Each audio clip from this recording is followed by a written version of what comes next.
নমস্কাৰ সকলোকে, মোৰ আন এটি মিনি ব্লগলৈ সকলোকে স্বাগতম জনাইছোঁ। এক্সাম শেষ কৰি ঘৰলৈ আহিলোঁ আৰু ঘৰলৈ আহিয়ে আৰু ফুৰিবলৈ নোযোৱাকৈ থাকিব পাৰিনে, যিহেতু মই এনেও ফুৰি ভাল পাওঁ।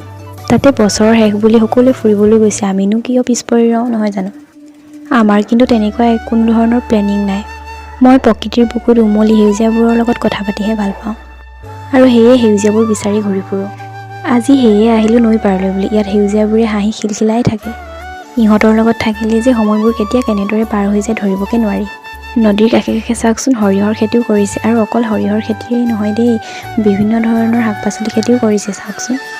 নদীখনৰ পানীবোৰ শুকাইছে যদিও মৰমাকলীয়া নৈখনে নিৰৱধিভাৱে বৈ আছে। নৈখনে জানে বাৰিষা আহিলে বুকুখন ভৰি পৰিব তাইৰ। তেনে আমি মানুহবোৰে কিয় নোৱাৰোঁ হেৰাই যোৱাবোৰ হেৰাই যাবলৈ দিবলৈ, কিয় চেষ্টা কৰোঁ বাৰে বাৰে নিজৰ লগত ৰাখিবলৈ। নৈখনলৈ চাওকচোন, ইমান নিৰ্জন, কোনো ধৰণৰ অভিযোগ নাই, অথচ আমি মানুহবোৰে ইমান অভিযোগ লৈ ফুৰোঁ প্ৰতিদিনে নহয় জানো। আমাৰ এই ক্ষণবোৰৰ সাক্ষী হৈ ৰ'ব নৈখন। আকৌ এদিন আহিম আৰু এই মনত পেলাম এই সময়খিনি। নৈখনে হাত বাউলি মাতি ক'ব, আহচোন অলপ বহ, আৰু মোক কৈ যাম তোৰ মনৰ মাজত তিতা পেলোৱা কথাবোৰ, আৰু মই হিয়া উজাৰি ক'ম সকলোবোৰ। যিদিনাৰ পৰাই মই প্ৰকৃতিৰ লগত কথা পাতিবলৈ শিকিলোঁ, সেইদিনাৰ পৰাইচোন কোনো ধৰণৰ সংগীৰ প্ৰয়োজনেই নোহোৱা হ'ল। আপোনাকো কৈছোঁ, যান্ত্ৰিক পৃথিৱীৰ পৰা অলপমান আঁতৰি আহি এনেদৰে নিজৰ লগতে সময়বোৰ কটাই চাওকচোন।